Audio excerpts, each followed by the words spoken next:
हाँ sir starting से बता रहे तो पहले कहानी बता रहे थे। चलिए ध्यान रखिए, आज हम लोग पढ़ेंगे भाग 3। भाग 3 में क्या है? मूल अधिकार। मूल अधिकार इसी को बोलते हैं फंडामेंटल राइट।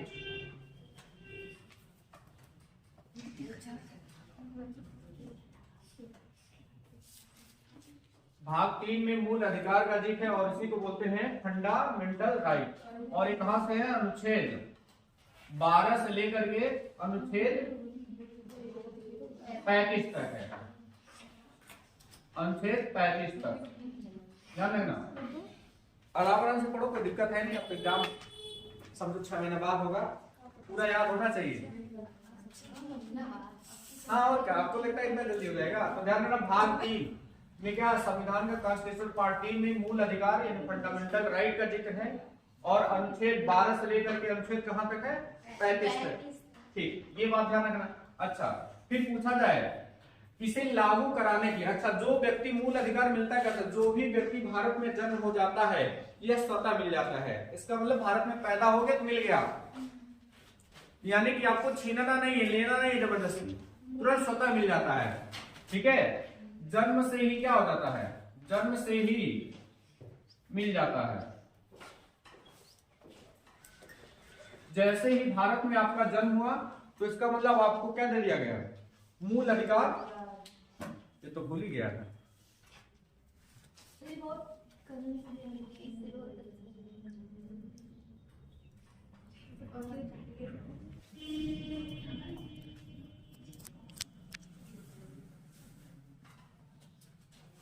चलिए ध्यान दीजिए, फिर से बोल देना। भाग 3 में किसका है? भाग कॉन्स्टिट्यूशन का जो पार्ट नंबर 3 है यानी भाग 3 है, इसमें मूल अधिकार यानी फंडामेंटल राइट का जिक्र है और ये अनुच्छेद 12 से लेकर के अनुच्छेद 35 तक है। जन्म से ही मिल जाता है, इसको लेना नहीं पड़ता है। और लागू कराने के लिए यदि कोई व्यक्ति, कोई सरकार या कोई राज्य, कोई भी व्यक्ति या कोई राज्य अगर आपको इस अधिकारों से वंचित करता है तो आप न्यायालय जा सकते हैं। न्यायालय का मतलब सुप्रीम कोर्ट भी जा सकते हैं और हाई कोर्ट भी जा सकते हैं। लेकिन वही बात है, लागू कराने का डायरेक्ट नहीं कि सुप्रीम कोर्ट जाता है, आपको एक वकील रखना पड़ता है किसी भी कोर्ट में। और वकील का चार्ज आप जान ही रहे हैं, नॉर्मल वकील चार्ज करते हैं, सुप्रीम कोर्ट के हाई कोर्ट के तो बहुत ज्यादा चार्जेस करते हैं। इसे लागू कराने के लिए, लागू कराने के लिए सुप्रीम कोर्ट जाया जा सकता है। कोर्ट का मतलब कोर्ट जा सकते हैं। अच्छा, फिर पहली बात कि लागू कराने के लिए किस अनुच्छेद? तो अनुच्छेद 32 की तरफ ध्यान रखना। लागू कराने के लिए अनुच्छेद 32 के तहत आप जा सकते हैं सुप्रीम कोर्ट। अगर कोई आपके मूल अधिकारों से वंचित करता है तो आप इसके खिलाफ जा सकते हैं, उसके खिलाफ आपके अधिकारों को छीनने के लिए, यानी आपको अधिकारों को लेना ही लेना है, ये आपका अधिकार है, कोई गिफ्ट नहीं मिला है, आपको कॉन्स्टिट्यूशन ने दे रखा है, तो आप जा सकते हैं न्यायालय। तो अनुच्छेद 32 के तहत सुप्रीम कोर्ट जा सकते हैं और अनुच्छेद 226 के तहत, अनुच्छेद 226 के तहत कहां जा सकते हैं? High court. हाई कोर्ट जा सकते हैं, यानी अगर कोई आपके अधिकारों का हनन करता है तो 226 और 32 के तहत आप कोर्ट जा सकते हैं। लेकिन फिर भी बात यही है कि आप डायरेक्ट नहीं जा सकते, आपको क्या रखना पड़ेगा? वकील। और सुप्रीम कोर्ट, हाई कोर्ट के वकील 5 लाख रुपए नीचे बात ही नहीं करते, इसीलिए जाहिर सी बात है गरीब लोग नहीं जा पाते। ये बात है, ये नहीं कि सर हमारा ये अधिकार छिन जा रहा है तो चले जाएंगे, पैसा भी तो चाहिए, इसीलिए सब लोग नहीं जा पाते हैं। ठीक है, पैसा इसलिए लगता है कि एक आबादी हमारी हुमंगस है, बहुत बड़ी है, सभी लोग पता चले न्यायालय चले गए, सर हमारा ये अधिकार छिन जा रहा है, समस्या हो जाएगी। हाँ, तो ऐसा तब कई लोगों का मुद्दा बन जाता है, तो कई लोग सामूहिक रूप से जाते हैं, या तो कोई केस हो जाता है, कोई बड़ा केस हो जाता है, इस तरह का सिनेरियो बन जाता है, तब जाता है कोर्ट। चलिए, अच्छा, ये हमारे कॉन्स्टिट्यूशन में कहां से लिया गया है? तो ध्यान रखना, अमेरिका के बिल ऑफ राइट्स से लिया है, अमेरिकी संविधान के बिल ऑफ राइट्स से लिया गया है। अमेरिकी, हम इसको स्रोत लिखते हैं, स्रोत पूछा जाता है स्रोत क्या है।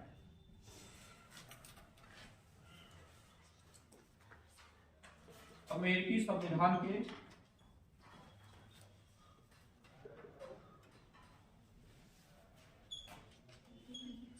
बिल ऑफ राइट से लिया गया है।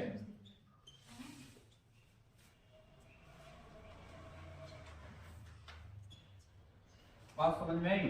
इतनी बातें आनी चाहिए कि मूल अधिकार अनुच्छेद भाग 3 में है, अनुच्छेद 12 से 35 तक है। जन्म से ही मिल जाता है, जैसे पैदा हो गए आपको मिल जाएगा। लागू कराने के लिए कोर्ट जा सकते हैं, अनुच्छेद 32 के तहत सुप्रीम कोर्ट और 226 के तहत हाई कोर्ट जा सकते हैं। और ये कहां से लिया गया है? अमेरिकी संविधान से लिया गया है मूल अधिकार। चलिए, अब मूल अधिकार मूलतः 7 थे, लेकिन वर्तमान में कितने हैं? 6 का मतलब एक एक में कई ठो है। पहले संविधान जब बना तो मूल अधिकारों की संख्या 7 थी, परंतु अब क्या है? 6 है। तो ध्यान रखना, संविधान बनते समय, संविधान निर्माण के समय मूल अधिकारों की संख्या, मूल अधिकारों की संख्या, मूल अधिकारों की संख्या कितनी थी? 7। लेकिन वर्तमान में क्या है? 6। इसका मतलब एक हटाया गया है, और वो कौन सा हटाया गया है? संपत्ति का अधिकार। संपत्ति का अधिकार हटा दिया गया है। अब इसके लिए 2 संशोधन किए गए। सबसे पहले तो पहला संविधान संशोधन किया गया, संपत्ति के अधिकार को सीमित कर दिया गया।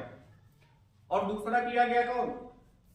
44वां संविधान संशोधन, जिसमें संपत्ति के अधिकार को क्या कर दिया गया? हटा दिया गया। समस्या हो जा रही कि लोग कोर्ट पहुंच जा रहे थे कि हमारा संपत्ति में रोड नहीं बनाएंगे, ये नहीं करेंगे। सरकार को विकास करने के लिए, डेवलपमेंट करने के लिए जाहिर सी बात है जरूरत होती है जमीन की। अब कोई कहे हमारा मूल अधिकार, हम नहीं जाएंगे, नहीं देंगे अपनी जमीन। पहुंच गया कहां पर? कोर्ट। और कोर्ट क्या करेगा? कोर्ट उसी के अनुसार फैसला देगा जो संविधान में लिखा हुआ। मनमानी नहीं कर सकता कि कोर्ट को लग गया अच्छा तो ठीक है भाई, सरकार कह रहा है कि दे दो तो दे दो। नहीं, ऐसा कुछ नहीं था। कोर्ट हमेशा संविधान में जो लिखी हुई बातें रहेगी उसी के आधार पर डिसीजन देगा। जब उसी के आधार पर डिसीजन देगा तो जाहिर सी बात है मामला हमेशा पेचीदा हो जाता था। इसीलिए संविधान में पहला संविधान संशोधन किया गया 1951 में। 50 में तो लागू हुआ। पहला संविधान संशोधन क्या किया गया? पहला संविधान संशोधन, पहला संविधान संशोधन, पहला संविधान संशोधन 1900 कब हुआ? 51 में। ठीक, 1951 में हुआ। इसमें क्या?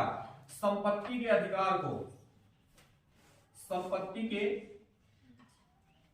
अधिकार को सीमित कर दिया गया, सीमित कर दिया गया। फिर क्या हुआ? 44वां संविधान संशोधन हुआ। 44वां संविधान संशोधन, इसमें क्या किया गया? संपत्ति को, संपत्ति के अधिकार को मूल अधिकार से हटा दिया गया, मूल अधिकार से हटा दिया गया, हटा दिया गया। और इसे 300A के तहत एक विधिक अधिकार यानी कानूनी अधिकार बना दिया गया। विधिक अधिकार या कानूनी अधिकार, एक ही बात है दोनों।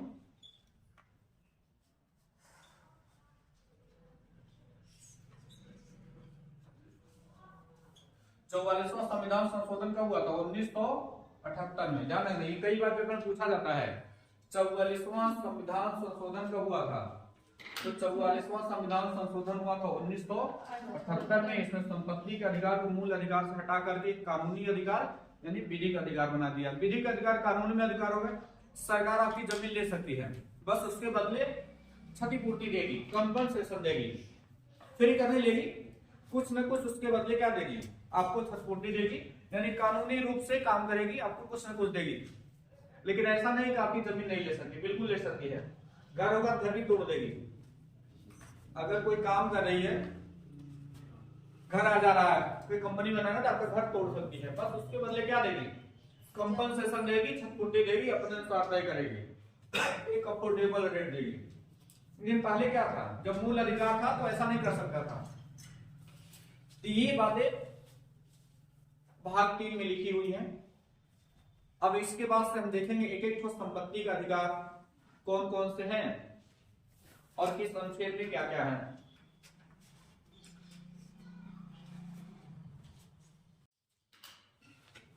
क्या मूल अधिकार में संशोधन किया जा सकता है? बिल्कुल किया जा सकता है।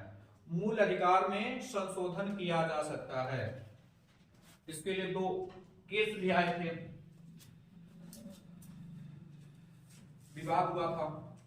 एक केशवानंद भारती बना, वो भी फेमस है, एक मिनरवा मिल्स है। हमने दोनों केस बता रखे हैं। 1980 मिनरवा मिल्स आया था, केशवानंद 1973।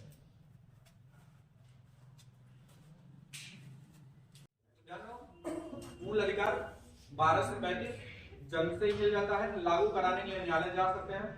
32 के तहत सुप्रीम कोर्ट और 226 के तहत हाई कोर्ट। स्रोत क्या है, अमेरिकी संविधान के बिल ऑफ राइट्स से लिया गया है।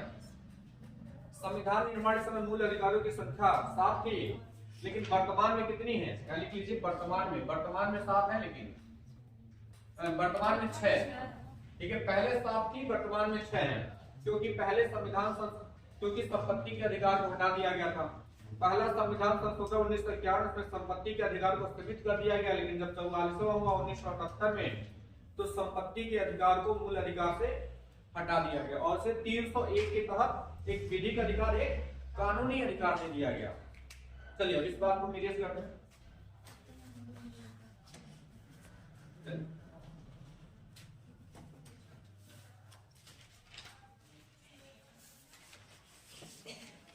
संपत्ति का अधिकार कितने तरह के हैं, 6 तरह के।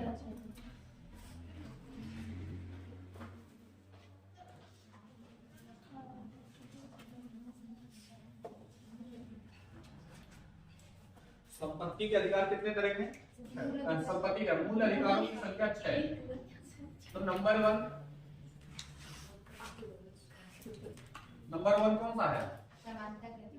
समानता का अधिकार। समानता का अधिकार। सबसे पहली बात यही है कि सभी लोग समान हैं। ये लेकर के अनुच्छेद कहां से लेकर के है? अनुच्छेद 14 से 18। एक क्वेश्चन आया था यूपी में मूल अधिकारों से। समानता का अधिकार कहां से? 14 से लेकर के 18 पहला है। दूसरा क्या है? स्वतंत्रता का अधिकार। स्वतंत्रता का अधिकार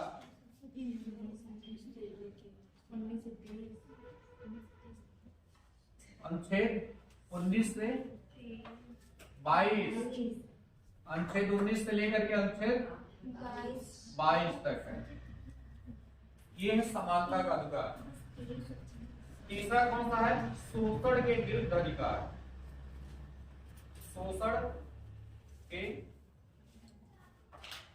विरुद्ध अधिकार। शोषण के विरुद्ध अधिकार कहां है? अनुच्छेद 23-24। अनुच्छेद 23 से लेकर के अनुच्छेद 24 तक। फिर क्या है? धार्मिक स्वतंत्रता का अधिकार। धार्मिक स्वतंत्रता का अधिकार। यूपी वगैरह में ऊपर ऊपर से ही आ जाते हैं यहीं से कि कौन सा अधिकार किस नंबर से कहां तक है।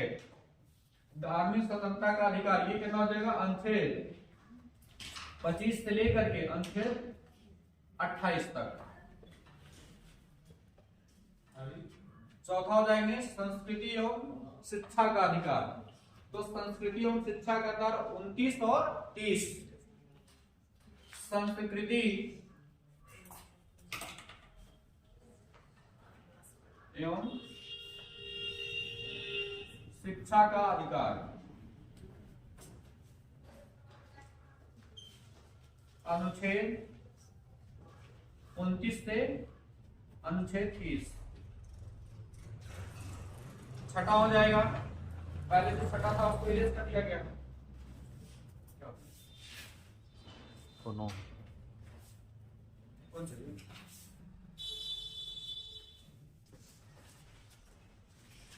चलिए छठा देखिए, संवैधानिक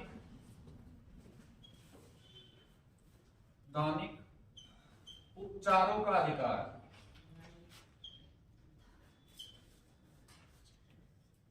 अनुच्छेद 32। ध्यान रखना, अनुच्छेद 31 नहीं है यहाँ पर। 31 में संपत्ति का अधिकार था, उसे 44वें संविधान संशोधन 1978 द्वारा क्या किया गया, हटा दिया गया। तो 6 तरह के मूल अधिकार है: समानता, स्वतंत्रता, शोषण, धार्मिक, संस्कृति, संवैधानिक उपचारों का अधिकार। यानी समानता का अधिकार, स्वतंत्रता का अधिकार, शोषण के विरुद्ध अधिकार, धार्मिक स्वतंत्रता का अधिकार, संस्कृति एवं शिक्षा संबंधी अधिकार और संवैधानिक उपचारों का अधिकार। ये पांचों याद, 6 के 6 याद होना चाहिए। याद है? कई बार तो पढ़ा चुके हैं। याद है जी? 3-4 बार पढ़ा चुके हैं, 2-3 बार तो नहीं पढ़ाया। बस आज आराम से डिटेल पढ़ेंगे। अरे काहे नहीं याद होगा? समानता है 14 से 18, 14 से 18 समान 5 आर्टिकल है। स्वतंत्रता 19 से 22, शोषण के विरुद्ध 23-24, धार्मिक स्वतंत्रता 25 से 28, संस्कृति एवं शिक्षा का अधिकार 29-30, संवैधानिक उपचारों का अधिकार 32। लेकिन हमने तो कहा है कि संविधान का जो मूल अधिकार है अनुच्छेद 12 से लेकर कहाँ है, 35 है। इसका मतलब इसमें दो क्या है, मिसिंग है, और 33, 34, 35 भी मिसिंग है। तो भी बताएंगे कि अनुच्छेद 12 में क्या है और अनुच्छेद 13 में क्या है। हम यही देख लेते हैं, फिर इसको मिलाएंगे, फिर एक एक के बारे में पढ़ेंगे, समानता के बारे में पढ़ेंगे। अनुच्छेद 12, इसमें राज्य की परिभाषा दी गई है। राज्य का मतलब होता है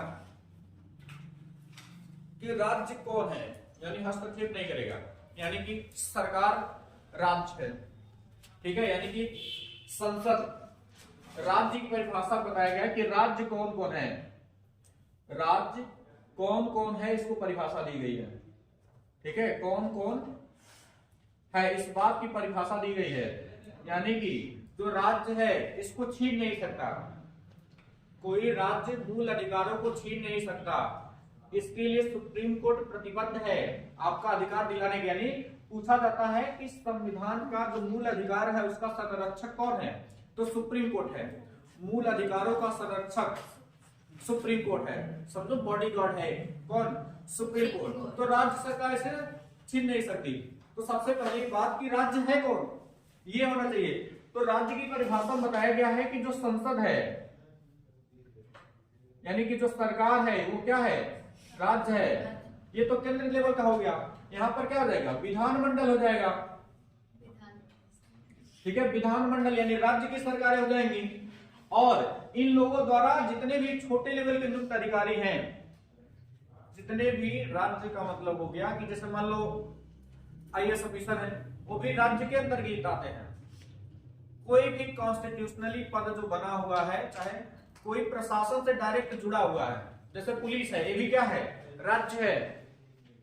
पुलिस भी क्या है, राज्य का हिस्सा है, पुलिस भी राज्य है, ठीक है। कोई भी मान लीजिए बीडीओ साहब है, ये भी क्या है, राज्य के। यानी जितने भी अधिकारी हैं, अधिकारी कर्मचारी हैं सरकारी, ये सभी क्या हैं, राज्य हैं। यानी ये राज्य द्वारा ही तो संचालित हो रहे हैं। पार्लियामेंट खुद आज थोड़ी करते हैं, मोदी जी खुद जाके हर काम तो नहीं करेंगे ना। तो किसके करते हैं, अपने अधिकारियों के माध्यम से काम करते हैं। राष्ट्रपति क्या करता है, अपने अधिकारियों के माध्यम से करता है काम। तो वो सब क्या हो गया, राज्य की परिभाषा में आ गए। तो राज्य किसे कहेंगे, इसमें अनुच्छेद 12 में ये बताया गया है। अनुच्छेद 13 अनुच्छेद 13 में बताया गया है कि संसद क्या कर सकती है, मूल अधिकारों में संशोधन कर सकती है। इसमें बताया है कि संसद को यह शक्ति है कि मूल अधिकारों में क्या कर सकती है, संशोधन कर सकती है, लेकिन ऐसा संशोधन नहीं कर सकती कि मूल ढांचा बदल जाए।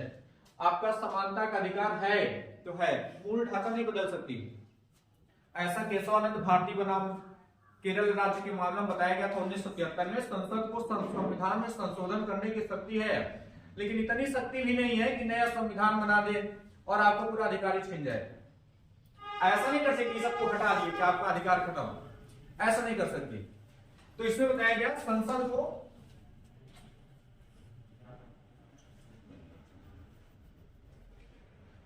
को मूल अधिकार में संशोधन करने की शक्ति है,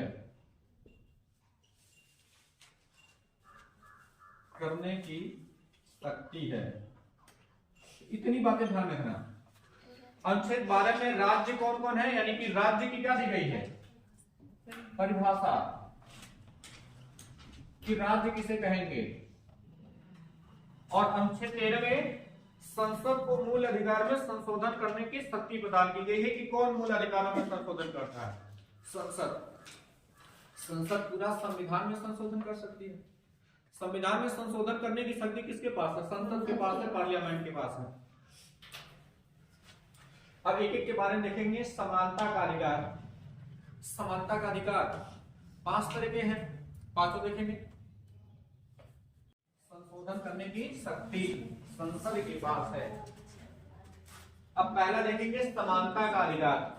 समानता के अधिकार में पहला है अनुच्छेद 14।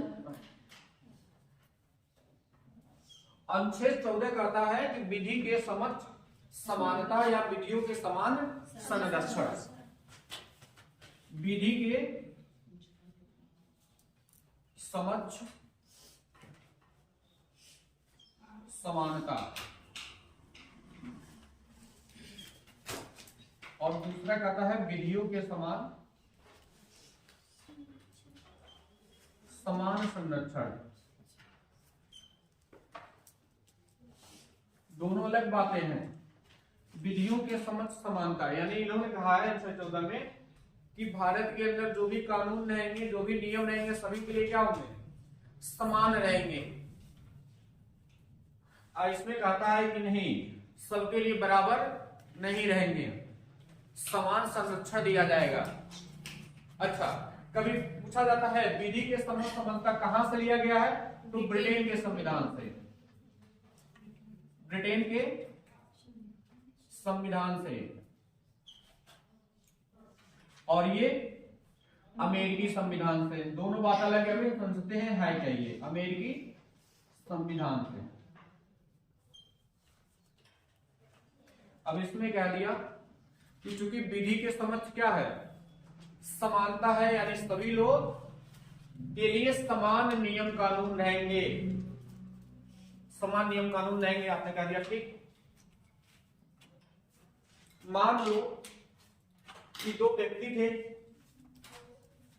दो व्यक्ति में एक एकदम फार्मर या मजदूर व्यक्ति था, एक थे मान लीजिए विधायक जी, दोनों का झगड़ा हो गया, दोनों को मतलब जमीनी विवाद था, चाहे कितना सिविल मामला था, दोनों लोगों के बीच विवाद हुआ। अब जाहिर सी बात है, दोनों लोग कहां चले गए, कोर्ट। पहले पुलिस के पास गए, फिर कोर्ट गए।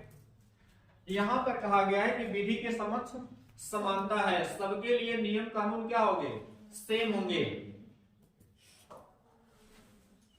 ये तो बात ठीक थी कि सबके लिए नियम कानून सेम होंगे, लेकिन जाहिर सी बात है कि अगर वो विधायक है, मजदूर है, तो विधायक की पावर ज्यादा, विधायक का क्या पावर ज्यादा, पैसे ज्यादा, पहचानने वाले लोग ज्यादा, तो उम्मीद ये ज्यादा है उस व्यक्ति को सरप्लस कर दबा दे, कोर्ट ही नहीं पहुंचने दे, रास्ते भी निपटा दे। इसीलिए इसमें कहा गया समानता का मतलब ये नहीं हुआ सबके लिए कानून समान, समानता का मतलब ये भी हुआ कि कोई ऐसा प्रोविजन करे कि उसके बराबर ये भी हो जाए। कहां समान है, उसकी तुलना वो कैसे करेगा, विधायक की तुलना मजदूर कैसे करेगा, नहीं कर पाएगा। तो कोशिश किया जाए उसको संरक्षण दे दिया जाए, उसको विधायक साहब उसको मारे ना, उसको थोड़ा सा बॉडीगार्ड वगैरह दे दे, पैसा नहीं है वकील रखने का, वकील करने के क्या दे दे, सहायता दे दे, तो क्या होगा, इसको विधियों के समान क्या हुआ, संरक्षण मिल गया। ये समान हुआ कि ये कह दे नहीं कानून समान है तुम नहीं जाओगे, चलो ऐसे, तो जाहिर सी बात है उनके पास संसाधन विधायक जी के पास जाता है, वो केस जीत भी जाएंगे, सबूत उनका सबूत भी उसका हो सकता है मिटा दे रास्ते में ही, इसीलिए कहा गया है कि विधियों के समान संरक्षण हो। अब दूसरा एक मुद्दा बताते हैं, अभी आगे भी ये मुद्दा आएगा जब आर्टिकल 16 पढ़ेंगे। दो व्यक्ति हैं, एक गिलास दूध है या कुछ भी खाने वाला है, एक 5 साल का बच्चा, 2 साल का बच्चा है, एक आप है, एक ही गिलास दूध है, लेकिन कहा कि आपने जो कानून कहता है सभी के लिए समान अवसर प्रदान करेगा, सबके लिए नियम कानून समान होगा, कि भाई दूध है तो आधा आधा मिलेगा, नहीं तो नहीं।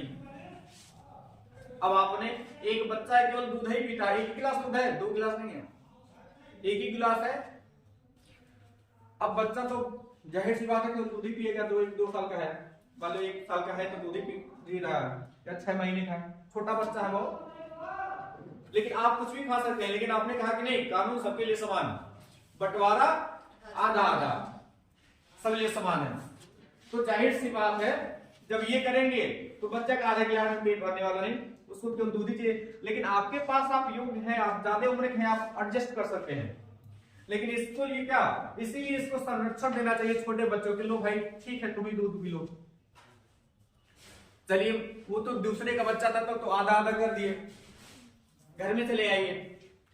अगर आपके घर पे छोटा बच्चा बड़े हैं तो क्या करेंगे, कहेंगे यार तुम ही पी लो सब, दूसरे बच्चा तो यहाँ लड़ाई के लिए नहीं आधा आधा चाहिए। तो हर चीजों में समानता नहीं कर सकते हैं, लेकिन ज्यादातर केसों में क्या करते हैं, समानता कर सकते हैं, लेकिन हर एक कंडीशन पे समानता नहीं ला सकते, इसीलिए समानता लाने के लिए क्या देना पड़ेगा, संरक्षण देना पड़ेगा, ठीक है। यानी ठीक है इसके पास कुछ कमी है, दूसरे के पास इसको थोड़ा प्रोत्साहन दे ताकि दोनों बराबर रहे तब लड़े, ठीक है। उस व्यक्ति से तुलना कर थोड़ा बड़ा हो जाने दो उसको, फिर कहना वो 12-14 साल का हो जाएगा तब कहे हाँ भाई अब हम लोग समान हैं, अब आधा आधा बंटवारा होगा, आप हैं दोनों तो आप में आधा आधा बंटवारा होगा, विधि के समस्त समानता लागू होगा। लेकिन अगर इसकी कंडीशन क्रिटिकल है तो होगा। अब जैसे मान लीजिए कोई पेशेंट है, बीमार है, अब वो जा रहा था, अब कभी कानून बना है अगर वो बैठेगा तो कुर्सी पे हम भी बैठेंगे, तो जाहिर सी बात है उसको प्रिविलेज ज्यादा दी जाएगी, तो इसीलिए उसको संरक्षण दिया जाता है। ये लिया गया है विधियों के समान संरक्षण अमेरिकी संविधान से, और इसको ब्रिटेन से, इसको थोड़ा नकारात्मक माना जाता है, इसको सकारात्मक माना जाता है, लेकिन है ठीक। यानी ये भी बात ठीक है कि सबके लिए क्या होगा, नियम कानून समान होंगे, यानी कोई एक कर्म करेगा चाहे वो मुख्यमंत्री हो चाहे नॉर्मल इंसान हो, दोनों के लिए क्या होगा, कानून से अप्लाई होगा। लेकिन कुछ कुछ केस में क्या किया जाएगा, संरक्षण दिया जाएगा ताकि उसके बराबर हो जाए, समझ में आई। चलिए अनुच्छेद 14 के बाद आइए अनुच्छेद 15। चलिए विधि का मतलब है कानून। अनुच्छेद 15 कहता है लिंग जाति धर्म के आधार पर भेदभाव क्या है, निषेध है। यानी कोई भी व्यक्ति किसी यानी कि लिंग के आधार पे यानी कि सेक्स के आधार पे यानी कि पुरुष महिला के आधार पे, ट्रांसजेंडर के आधार पे कोई भी भेदभाव नहीं करेगा। कोई भी व्यक्ति जाति के आधार पे भेदभाव नहीं करेगा। कोई भी व्यक्ति नस्ल के आधार पे भेदभाव नहीं करेगा। नस्ल का मतलब होता है जैसे हम लोग आपस में भेदभाव नहीं करते, नस्ल के आधार पे भारत में भेदभाव नहीं होता, यहाँ जाति के आधार पे होता है भेदभाव, ठीक है। सेक्स के आधार पर होता है, पुरुष महिला से भेद करता है, जाति के आधार पर होता है, धर्म के आधार पर होता है, लेकिन हमारे वहां नस्ल के आधार पर नहीं होता। लेकिन अब अमेरिका चले जाए नस्ल के आधार पर भेद होता है, ब्रिटेन चले जाए नस्ल के आधार पे, कहेंगे तुम काले स्किन वाले हो, हम लोग व्हाइट स्किन वाले हैं, इसलिए व्हाइट स्किन वालों को सैलरी ज्यादा दी जाएगी, ब्लैक स्किन वालों को कम दी जाएगी। ब्लैक स्किन वाला कोई काम करेगा उसको पीटा जाएगा, व्हाइट स्किन छोड़ दो, जाने दो। ऐसा आज भी अमेरिका में, अरे एक देश तो ऐसा है साउथ अफ्रीका, वहां आज भी काले की बस्ती अलग, गोरे की बस्ती अलग। गांधी जी को फेंक दिए थे ना उस समय, गांधी जी लिए थे फर्स्ट एसी वाला टिकट, कहे तुम काला व्यक्ति है, हमारे हिसाब से वो व्हाइट थे, लेकिन उसके हिसाब से क्या है, काले स्किन वाले, यानी नस्ल अलग है, इसलिए चलती ट्रेन में से ही अगले स्टेशन पे फेंक दिया गांधी जी को दक्षिण अफ्रीका में। तो आज भी काले गोरे का भेद फॉरेन कंट्रियों में है, उसको बोलते हैं रेस। रेस का मतलब होता है नस्ल, रेस का मतलब दौड़ने वाला रेस नहीं, रेस का मतलब होता है नस्ल, नस्ल के आधार पे, समझ में है? तो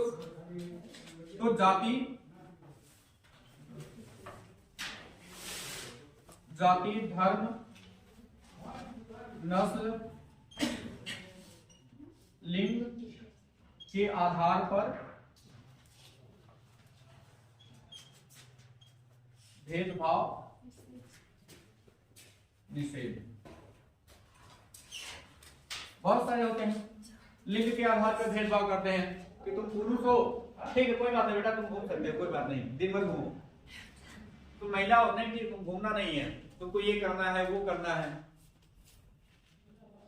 होता है, बहुत सारा भेदभाव होता है। धर्म के आधार पर जानते ही हैं, सबसे ज्यादा तो हमारे ही हुआ है। धर्म के आधार पे भेदभाव भारत में बहुत हुआ है, जाति के आधार पे हुआ है, लेकिन ऐसा कोई करता है तो आप कोर्ट जा सकते हैं, लेकिन फिर वही बात, कोर्ट जाने के लिए पैसा लगेगा। तो संविधान कहता है कि जो ऐसा कार्य करता है ये गैर कानूनी काम करता है, यानी इसके आधार पे कोई भेदभाव नहीं कर सकता, ये आपका अधिकार है। अगर ऐसा करता है तो आप कोर्ट जा करके उसके खिलाफ एक्शन कर सकते हैं, एक्शन ले सकते हैं। देखो भाई हमारे खिलाफ इस आधार पर भेदभाव किया जाता है, प्रूफ देंगे, जाहिर सी बात है कॉन्स्टिट्यूशन प्रूफ के आधार पर ही चलता है। आप बताएंगे देखो किस तरह से भेदभाव किया जाता है। तो ये मूल अधिकार है, डायरेक्ट कोर्ट इंटरप्रिटेशन करता है, इसमें डायरेक्ट कोर्ट इसमें इंक्लूड हो जाता है। समझ में आया? तो अनुच्छेद 15 में था, ये भी समानी बनाने के काम कर रहा है, समानता का अधिकार है, भी क्या कोशिश कर रहा है कि लोग समान रहे, यानी जब इस आधार पर भेदभाव नहीं रहेगा लोग क्या रहेंगे, समान रहेंगे, लोग के कानून समान रहेगा, अगर कमजोर है थोड़ा सा संरक्षण नहीं दिया जाएगा, समान रहेगा। समझ में आया अनुच्छेद 15? अब चलिए अनुच्छेद 16, इस पे थोड़ा विवाद है, विवाद को हम समझाएंगे। अनुच्छेद 16 अवसर की समानता।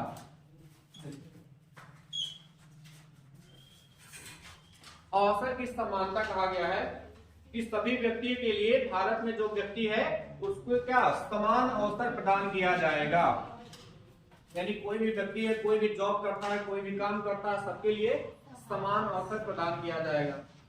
लेकिन देखो समान का मतलब होता है ऐसा नहीं कह दिया जाए अब समान अवसर प्रदान किया जाएगा, ये हमने बात कर दिया, लेकिन समान का मतलब ये नहीं हुआ कि लोगों के लिए, अब जैसे मान लो एक पेपर हो रहा है इसका, चाहे नॉर्मली पेपर कोई हो रहा, एक बच्चा गांव से पढ़ करके आया है और एक बच्चा शहर का है, मान लो आईएएस के पेपर दो लोगों को देने हैं और एक में अंबानी साहब के बेटे बैठे, हालांकि अंबानी बेटे क्यों बैठेंगे, उनके पास पैसा बहुत ज्यादा है, लेकिन फिर भी मान लो कोई कमी नहीं है, पैसा बहुत ज्यादा है, एसी में जिंदगी भर रहे हैं, जमीन पे पैर भी नहीं रखे हैं, और एक गांव में पढ़ने वाला सरकारी स्कूल का बच्चा है, दो बच्चे हैं, दोनों लोगों को आईएएस का पेपर हुआ, एक ही पेपर थमा दिया गया। ये भाई साहब ने बहुत अच्छे स्कूल में पढ़ रखे हैं, बचपन से हेलीकॉप्टर देख रखे हैं और इन्होंने हेलीकॉप्टर का नाम नहीं सुन रखा है, सुने हैं होता है, कैसे होता नहीं पता, सुन रखे हैं, गांव में पढ़ा है, दोनों लोग पेपर समान आया, अब कहा करें दोनों क्रैक करो, तो ज्यादातर चांसेस किसके क्रैक करने के, ये बचपन से जान रहा है कि आईएएस होता है, जब इंटर पास किया तब जाना कि आईएएस अच्छा हो, आईएएस भी लोग बनते हैं, तब जाना दोनों तैयारी की, दोनों लोगों को फॉर्म दे दिया गया। ये बचपन ज्यादा है, 18 साल पास कर लिया तब पता चला दोनों लोग आईएएस बनना चाहते हैं, तो तो जाहिर सी बात है क्रैक करने के चांसेस किसके ज्यादा है? अंबानी साहब के जो लड़के हैं इनके क्रैक करने के चांसेस हैं। तो कैसे तुलना हो सकती है? नहीं हो सकती। अब ध्यान दो, इसीलिए इनको क्या दिया जाता है, थोड़ा सा ठीक है भाई, अगर तुम गांव बैकग्राउंड से हो, ज्यादा प्रिविलेज नहीं है, तो तुम क्या करो, थोड़ा सा अगर 2 नंबर कम भी लाओगे तब भी तुम्हारा सिलेक्शन हो जाएगा। ये इसलिए नहीं, 2 नंबर कोई कम पाने से इसका मतलब ये नहीं हो कि 2 नंबर कम पाने वाला बहुत ज्यादा विद्वान हो जाएगा, 2 नंबर ज्यादा वाला बहुत विद्वान, ऐसा कुछ नहीं है। ऐसा कुछ नहीं होता है कि जो कम नंबर बच्चा पाता है एग्जाम में उसको कुछ नहीं आता। बहुत ऐसे आईएएस ऑफिसर बने हैं जो बहुत विद्वान हैं, टॉपर हैं, लेकिन जिंदगी में कुछ नहीं कर पाए। अब बहुत लोग ऐसे हैं जो कम भी नंबर पाए हैं लेकिन समाज के लिए बहुत अच्छा काम किए हैं। अरे एक तो ज्यादा पढ़ा लिखा व्यक्ति दूसरे की बात ही नहीं सुनता, बल्कि कम पढ़ा लिखा व्यक्ति सबकी बात सुनता है। ठीक बताओ, इसलिए पढ़े लिखे लोग नेता भी नहीं बन पाते हैं ज्यादा, क्योंकि सोचते हैं हम पैर छुएंगे, नहीं छुएंगे। लेकिन वैसे जो कम पढ़ा लिखा सबसे मिलेगा, सबसे बात छुएगा, वो बात भले बाद में सबकी बात ना सुने, लेकिन उस समय तो सुनेगा ना, इसीलिए वो नेता बन जाता है, ये लोग नहीं बन पाते। अब देखो, अब मान लो कोई महिला है, जाहिर सी बात है अगर कोई महिला है, हालांकि महिला का संरक्षण कहीं कहीं है, हर जगह नहीं है,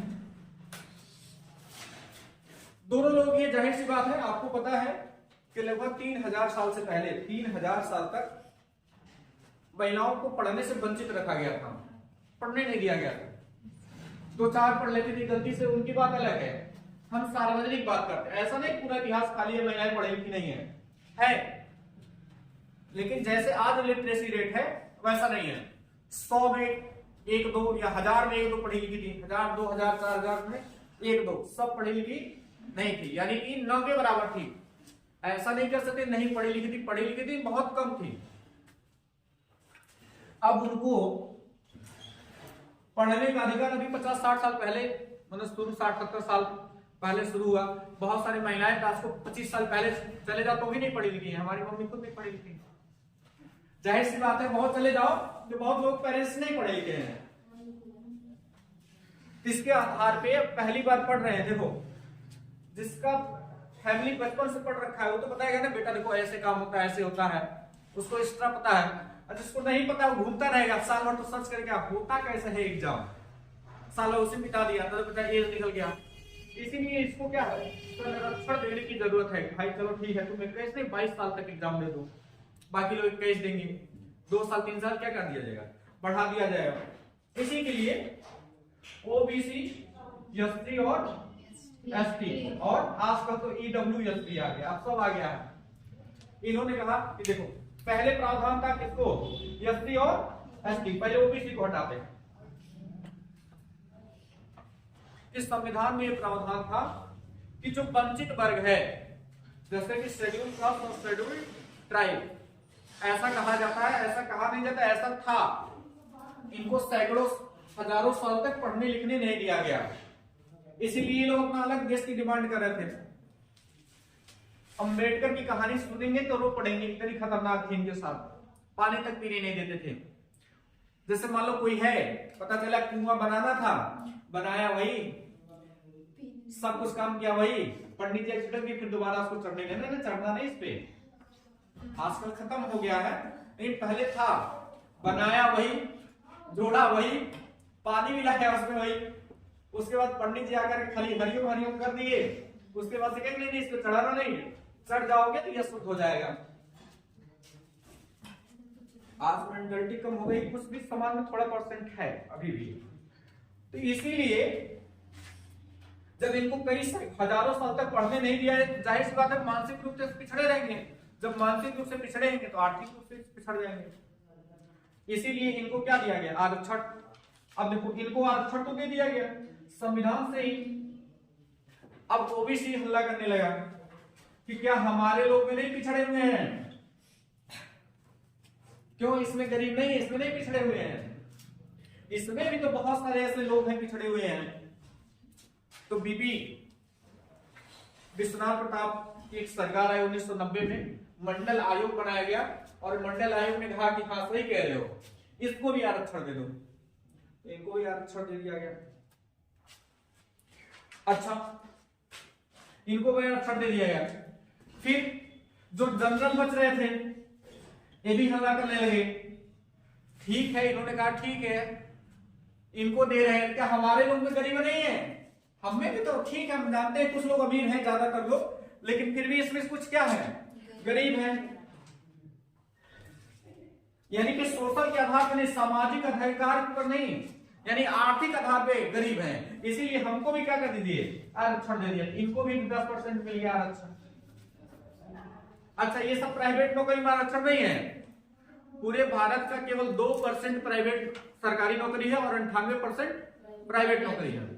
तो केवल सरकारी नौकरी में एससी, एसटी, ओबीसी और ईडब्ल्यूएस सबको आरक्षण दिया है, यानी बढ़कर के आरक्षण 60% हो गया है। इसी के तहत ये एक्सेप्शन है, इनको छोड़ करके सब समान है, अवसर की समानता है।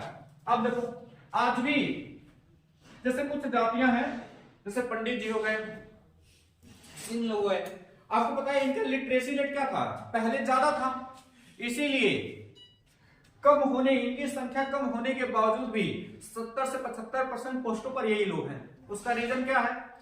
क्योंकि इनका लिटरेसी पहले से था ना। तो अचानक से चलो एसटी के लोग अचानक से पढ़ के आ नहीं जाएंगे, टाइम लगेगा पढ़ने में, तो इसीलिए ज्यादातर पोस्टों पे क्या है, इसी कैटेगरी के लोग हैं।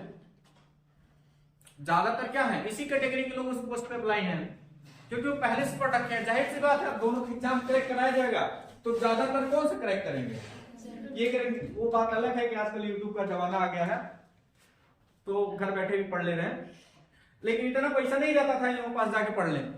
आजकल यूट्यूब ने बहुत हेल्प किया है, इसीलिए कंपटीशन तगड़ा हो गया है, इसीलिए कभी कभी हल्ला भी होता है। अब तो चारों को दे दिया गया, अच्छा कोई बात नहीं। तो इसमें एक्सेप्शन कौन हो जाएंगे, वही बात। अच्छा, ये दिया क्यों जाता है? क्योंकि वही बात, अगर दो लोगों के, जो स्टोरी हम एक और सुनाए थे कि दो व्यक्ति है, एक छोटा बच्चा है, एक बड़ा बच्चा है, दोनों लोग को दूध देना है तो किसको दिया जाएगा, छोटे बच्चों को दिया जाएगा। तो इसमें कहा गया था औसत समानता लाने के लिए, क्योंकि बड़े बच्चों के लिए छोटा बच्चा भूखा मर जाएगा, उसके पास दूसरा ऑप्शन नहीं, खाना नहीं खाता, वही खाता है।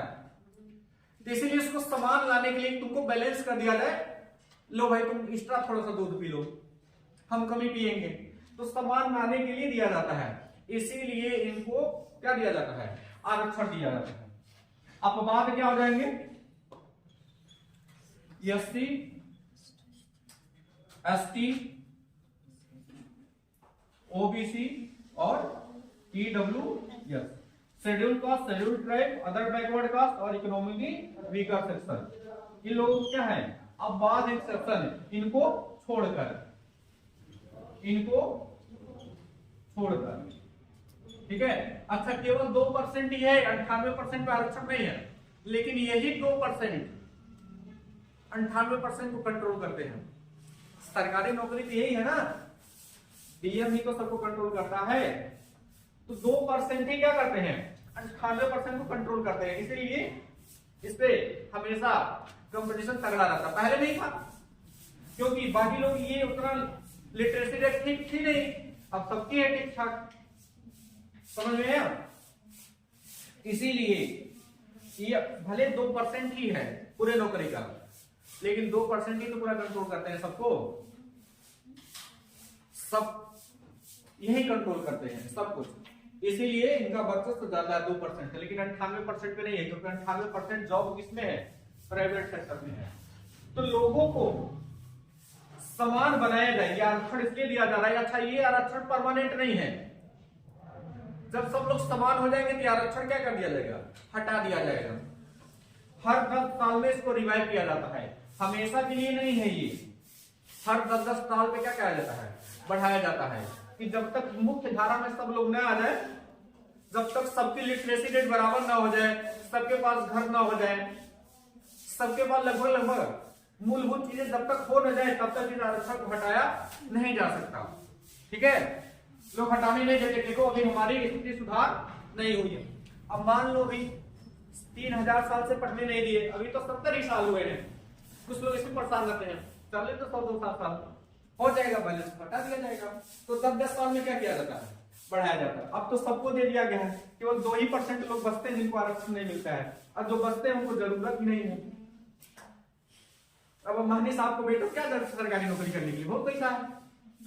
तो ईडब्ल्यूएस में क्या आ गया, ईडब्ल्यूएस में कहा गया कि जिनकी इनकम 8 लाख रुपए से कम हो और 8 एकड़ से खेत कम हो, तो 8 एकड़ से ज्यादा खेत, उसको क्या जरूरत है, छोटा अगर एक बिस्तर बेचेगा तो वो अच्छा खासा बिजनेस करके काम चलाएगा। 8 लाख रुपए उसकी इनकम है, तो क्या करेगा, 50,000 की जॉब नहीं करेगा। जब 8 लाख रुपए साल की कमा रहा है तो छोटी नौकरी का कम चांसेस है। तो जो गरीब है वही आते हैं, लेकिन वो लोग पहले से ही ज्यादातर पोस्ट पे अप्लाई है। समझ में आया अनुच्छेद 16? इसीलिए थोड़ा सा लिबरेट दिया जाता है, वो भी समान बन जाए। तो अवसर की समानता किसमें है, 16 में है। तो 14, 15, 16। अनुच्छेद देखिए 17, छुआछूत का अंश। छुआछूत का अंश, कोई भी व्यक्ति किसी से छुआछूत नहीं कर सकता। ऐसा नहीं कि भाई देखो कि तुम यहां बैठो, तुम मेरे साथ नहीं बैठोगे, ऐसा कोई नहीं कर सकता। कोई रोग हो जाए किसी को, बशर्ते फैलने वाला रोग ना हो, जैसे मान लो संक्रामक रोग ना हो, तो आप उसके साथ ये नहीं कि हम तुम्हारे साथ बैठे खाना नहीं खाएंगे या तुम यहाँ क्यों बैठे हो, इस तरह का कोई छुआछूत नहीं कर सकते। छुआछूत का अंत कर दिया है, यानी किसी भी आधार पे आप किसी से छुआछूत नहीं कर सकते, इसका भी अंत कर दिया गया है। ये भी आपका अधिकार है कि आपसे कोई किसी को बोलते हैं अस्पृश्यता, अस्पृश्यता का अंत।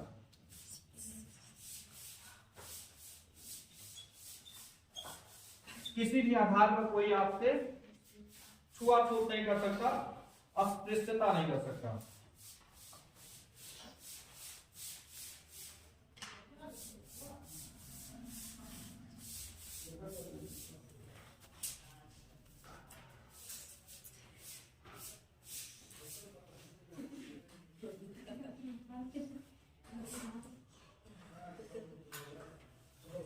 फिर पूछा गया अस्पृश्यता अधिनियम कब आया था, वो 1955 में। अस्पृश्यता अधिनियम कब आया था, अधिनियम 1955 में। जब आप सिपाही बनेंगे तो पढ़ाया जाएगा इसमें क्या क्या प्रोविजन है, किस तरह का भेदभाव छुआछूत करेगा, कौन सा दंड दिया जाएगा, ठीक है, क्या प्रोविजन होंगे। अस्पृश्यता का अंत किया गया है आर्टिकल 17 में, और अस्पृश्यता अधिनियम आया था 1955 में। अच्छा ध्यान है ना, नागरिकता अधिनियम भी 1955 में ही आया था, और अस्पृश्यता अधिनियम भी कब आया था, 1955 में। ठीक है, कोई बात नहीं, कल लोग भेदभाव नहीं पता था हमको, खाली हनुमान चालीसा ही पता था उनको, वही जानते थे। और हनुमान चालीसा के डेफिनेशन भी नहीं पता क्या क्या रहे हैं, खाली जय हनुमान ज्ञान गुण सागर, बस वही जानते थे, क्या क्या रहे हैं कुछ नहीं पता, उसका एक्सप्लेनेशन नहीं जानते। आज भी बहुत सारे लोग हैं हनुमान चालीसा पूरा याद है लेकिन उसका एक्सप्लेन नहीं कर पाएंगे। आज भी ऐसे हैं हमारे अवगाहक पंडित जी लोग हैं, पूरा भागवत पता है, पूरी रामायण पता है, लेकिन दो चार 10 लाइन का इसका एक्सप्लेनेशन करने के लिए नहीं कर। क्या मतलब है, जब आपको खुद बात नहीं समझ में आ रही है, क्या अवधी भाषा में लिखा हुआ है, तो क्या समस्या है, पढ़ने से क्या होगा। पढ़ने के लिए तो वही हुआ ना, किताब पढ़ाए और ऐसे से पढ़ते चल जाए। वो तो आपका अच्छा 5 में पढ़ते हैं तब भी किताब पढ़ने लायक हो जाते हैं। तो मतलब क्या है, तब भी हिंदी में लिखा तो आज भी लिखा हुआ, तब भी इंग्लिश में तो आज भी लिखा हुआ है। दोनों में अंतर क्या रहा है, अंडरस्टैंडिंग लेवल के अंतर आ रहे हैं, यानी कि समझ ही तो विकसित किया जा रहा है। लेकिन बहुत सारे ऐसे लोग हैं, हनुमान चालीसा पढ़ लिया, आप भी कभी पढ़े होंगे, लेकिन उसमें लिखा क्या, उसका अर्थ क्या कभी जानने की कोशिश नहीं किया। तो बहुत सारे, जैसे मान लीजिए आपका विषय तो नहीं, लेकिन बहुत सारे लोगों का ये क्या है, विषय है, रोजगार है, वो भी नहीं पढ़ते। पढ़ते हैं सुना दिए काम खत्म, क्या है उसको कोई बताया नहीं। रामायण है क्या है उसका भी अर्थ नहीं समझा। सबकी बात नहीं करें, लेकिन 98% लोग ऐसे ही हैं, 1-2% छोड़ दिया जाए। चलिए अगला देखते हैं, उपाधियों का अनुच्छेद 18। अनुच्छेद 18 में क्या है, उपाधियों का अंत। उपाधियों का अंत क्या गया है, इसका मतलब कहा गया कोई भी व्यक्ति, कोई यानी जो राज्य सरकार है, यानी जो राज्य है, यानी कि जो सरकार है, कोई भी उपाधि प्रदान नहीं करेगा। पहले लोग बहुत सारे, क्योंकि सब लोग इलीगल रूप से, सर हमको भी उपाधि दे दीजिए अंकल की, पहुंच जाएंगे सिफारिश के लिए। जैसे मान लो गांधी जी सबके पापा है, कोई और बोल दिया सर हमको भी कहेंगे, ठीक है। पता चले कोई कैसरे हिंदी की उपाधि, जैसे कैसरे हिंदी की उपाधि देते ब्रिटेन सरकार, कोई अच्छा काम करता था, तो पता चले अच्छा काम नहीं किए, पता चले हमारी सरकार है, सर हमको भी दे दीजिए कैसरे की उपाधि। पता चले हम प्रधानमंत्री कोई लड़का है, सर हमको भी दे दीजिए, हम भी कैसरे हिंद रहेंगे। इसीलिए कहा गया कि सब उपाधि रहेंगे तो सब सोर्स लगाते रहेंगे कि सर हमको भी उपाधि दे देंगे तो हमको भी जानेंगे, अच्छा प्रधानमंत्री जी ने दिया। बहुत सारे ले सकते थे, तो प्रधानमंत्री यही काम रहेगा सरकार का, सबको उपाधि देते चले। इसलिए कहा गया उपाधियों का क्या कर दिया जाता है, अंत। यानी जो सरकारें हैं किसी को उपाधि नहीं देती, उपाधि नहीं देगी, समझ में। अच्छा हाँ, कुछ अपवाद छोड़ दिए गए हैं, उपाधि नहीं है। अपवाद क्या है, किनको छोड़ करके। अच्छा अपवाद में क्या है, भारत सरकार क्या से सकती है, भारत रत्न। भारत रत्न 1954 में शुरू हुआ था, भारत रत्न ध्यान रखना। अपवाद में क्या है, भारत सरकार क्या देती है, भारत रत्न। ये एक नागरिक पुरस्कार है, किसी भी क्षेत्र में कोई अच्छा प्रदर्शन करते हैं तब क्या दिया जाता है, भारत रत्न। ये क्या है, नागरिक पुरस्कार है, क्या पुरस्कार है, और भी नागरिक पुरस्कार है। ये भारत का क्या है, सब भारत रत्न भारत का सबसे बड़ा पुरस्कार है, भारत का सर्वोच्च पुरस्कार है। ये अब तक 53 लोगों को, 48 लोगों को मिल चुका है, 5 लोगों को अनाउंस किया गया है, तो कितने लोग हो गए, 53 हो गए। अब तक कितने लोग प्रदान किया गया है, डायरेक्ट लिख दे रहे हैं, अब तक 53 लोगों को दिया जा चुका है। अभी दिया नहीं गया है 5 लोगों को, जैसे कर्पूरी ठाकुर को दिया जा रहा है, एम एस स्वामीनाथन को दिया जा रहा है, लाल कृष्ण आडवाणी को दिया जा रहा है, 2 व्यक्ति और हैं, याद नहीं उनका नाम।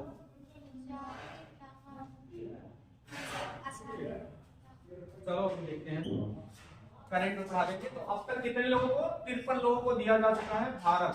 अच्छा कभी कभी पूछा जाता है क्या गांधी जी को दिया गया है, तो गांधी जी को भारत रत्न नहीं दिया गया है, समझ में आया।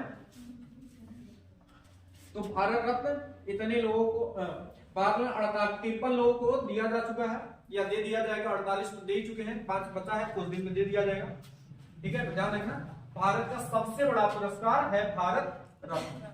इसमें पैसा ऐसा नहीं दिया जाता है, ठीक है। एक तो ताम्रपत्र की बनी हुई पीपल के पत्ते पे भारत रत्न लिखा होता है।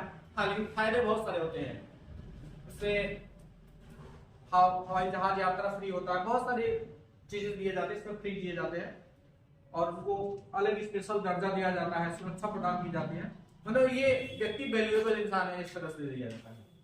अच्छा कुछ और है पुरस्कार है, जैसे पद्म विभूषण, ये भी क्या है, दूसरा सबसे बड़ा नागरिक पुरस्कार है। इसको भी अब बाद में उपाधि का क्या, लेकिन ये उपाधि सरकार दे सकती है। पद्म विभूषण, पद्म भूषण और पद्म श्री, पद्म श्री, ठीक है। ये दूसरा सबसे बड़ा पुरस्कार, ये तीसरा, ये चौथा। 4 पुरस्कार भारत सरकार द्वारा दिए जाते हैं। ये सब क्या है? नागरिक पुरस्कार हैं। यानी किसी क्षेत्र में आप काम करते हैं अच्छा, तब आपको ये पुरस्कार दिया जाएगा। समझ में? तो बहुत सारे लोगों को दिया जाता है। अच्छा, ध्यान दीजिए, कुछ पुरस्कार ऐसे हैं जो मिलिट्री पुरस्कार है। मिलिट्री पुरस्कार कौन कौन से आ जाएंगे?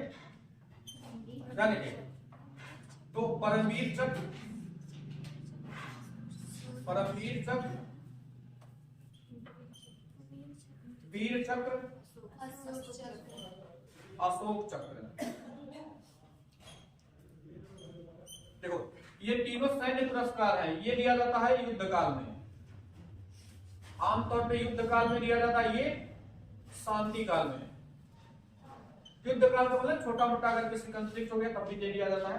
परमवीर चक्र और वीर चक्र युद्ध काल में, और ये शांति काल में। लेकिन तीनों कौन सा पुरस्कार है? ये तीनों के तीनों जो पुरस्कार है कौन से हैं? मिलिट्री पुरस्कार है। ठीक है, सैनिक पुरस्कार है।